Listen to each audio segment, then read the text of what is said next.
আমাদের ঘরে যে সুন্দর পশুটি আসে সে তো কেবলই এক জীব নয়, সে আমাদের তাকওয়ার এক মায়াবী মাধ্যম।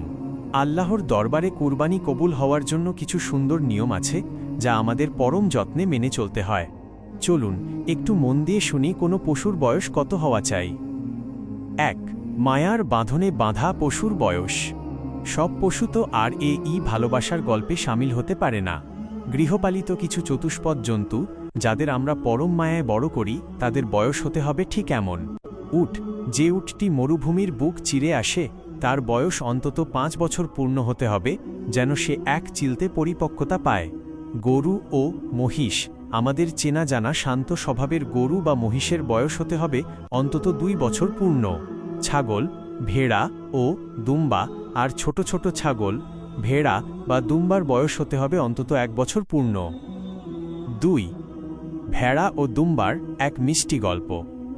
জানেন কি, শরীয়তের এই নিয়মে ভেড়া আর দুম্বার জন্য একটা খুব মিষ্টি ছাড় আছে।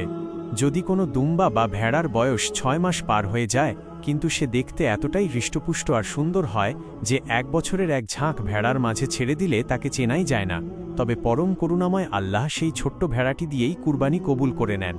কিন্তু আমাদের আদরের ছাগলছানার ক্ষেত্রে কিন্তু এই নিয়ম খাটবে না, তাকে পূর্ণ ১ বছর বয়সী হতেই হবে। ৩.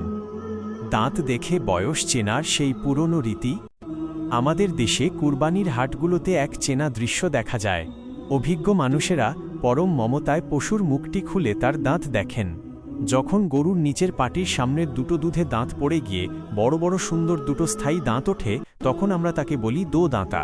সাধারণত ২ বছর পূর্ণ হলেই গরুর এই দুটো দাঁত গজায়। তবে আসল কথা কিন্তু দাঁত নয়, আসল কথা হলো তার বয়স। যদি আমরা নিশ্চিত জানি তার ২ বছর পূর্ণ হয়েছে, তবে দাঁত না উঠলেও ভালোবাসার এই কুরবানি একদম সহি হয়ে যাবে। ৪. মনের কিছু গভীর কথা ও সতর্কতা। কুরবানির পশু কেনার সময় আমাদের একটু চোখ কান খোলা রাখতে হয় যেন কোনো ভুল না হয়ে যায়।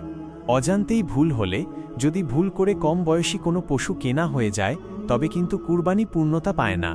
আকারে ছোট কিন্তু বয়সে বড় কোনো পশু যদি দেখতে একটু ছোটখাটো বা রোগা হয় কিন্তু তার বয়স ঠিক থাকে, তবে কিন্তু তার কুরবানি দিতে কোনো বাধা নেই, কারণ আল্লাহ তো তার রূপ দেখেন না, দেখেন বয়স আর সুস্থতা।